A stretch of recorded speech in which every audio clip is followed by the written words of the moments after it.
మీ business ఏదైనా మీ ఊర్లో promotion చేయాలంటే అది సుమన్ టీవీతోనే సాధ్యం. ఇప్పుడే సంప్రదించండి. శ్రీ మొక్కలింగేశ్వర స్వామి దేవస్థానం మొక్కలింగం మహాశివరాత్రి ఉత్సవాల్లో భాగమైన చక్రతీర్థ స్నానం 3వ రోజు సందర్భంగా స్వామివారిని వంశధార నదికి తీసుకువెళ్ళి స్నానమాచరించి స్నానమించే సమయంలో వేలాది మంది భక్తులు స్వామివారి స్నానంతో పాటు ఒకే సమయానికి స్నానమాచరించి తరించారు.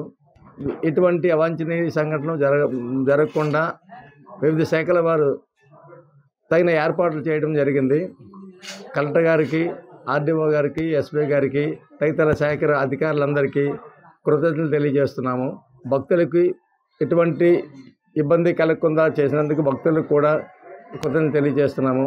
అలాగే గ్రామ పంచాయతీ వారు, ప్రెసిడెంట్ గారు వీళ్ళందరి సహకారంతో ఉత్సవాన్ని విజయవంతంగా నిర్వహించాము. వైజాగ్ నుంచి వచ్చిందండి మా టీము. ఇది ఈ శ్రీముఖలింగం అనేది ఒక ప్రత్యేకత ఉందండి. ఇక్కడ మేము కుంభమేళాకి వెళ్ళాం, కానీ వెళ్ళలేని వాళ్ళు కూడా ఇక్కడ చక్రస్నానం అనేది చాలా గొప్ప అద్భుతంగా ఉంటుందండి.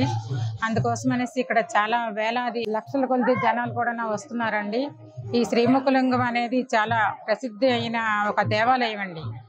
ఇది చాలా దక్షిణ కాశీ యాత్ర అని అంటారండి. దీన్ని ఒక ప్రత్యేకత అనేది ఉంది.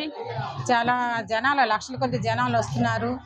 మాకు కూడా చాలా సంతోషంగా ఉంది. ఇంత పవిత్రమైన రోజు, పవిత్రమైన స్నానాల కోసం మాకు ఈ అవకాశం ఇచ్చిన సుమన్ టీవీ గారికి ధన్యవాదాలు తెలుపుకుంటున్నామండి. నా పేరు గుణవతి. మేము వైజాగ్ నుంచి వచ్చామండి. 10 మందిమి గ్రూప్గా వచ్చాము. చాలా ప్రసిద్ధమైన అనేది చెప్పి విని వచ్చాము. శ్రీముఖలింగేశ్వర దర్శనార్థం వచ్చాము. చాలా లక్షల మంది జనం ఉన్నారు, కానీ మేము హ్యాపీగానే ఫీల్ అవుతున్నాము. ఏమి ఇబ్బంది లేకుండా దర్శనం అయితే అయ్యింది మాకు. ఆ చక్ర స్నానం కూడా మాకు చేయాలని ఉంది. తప్పకుండా చేసి వెళ్తాము. మళ్ళీ రావాలని ఉంది. మళ్ళీ స్వామి రప్పిస్తారని కూడా మేము అనుకుంటున్నాము. టీవీకి కృతజ్ఞతలండి, మా కృతజ్ఞతలు.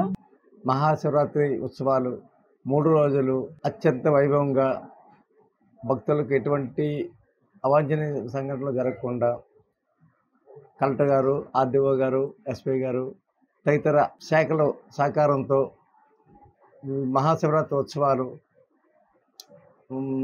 విజయవంతంగా పూర్తి చేసినందుకు ఆల్ డిపార్ట్మెంట్స్ అధికారులకు కృతజ్ఞతలు తెలియజేస్తున్నాం. భక్తులకి, మెడికల్ వారికి, సత్సాయి సేవా సమితి వారికి, వివిధ శాఖల అధికారులకి కృతజ్ఞతలు తెలియజేస్తున్నాం.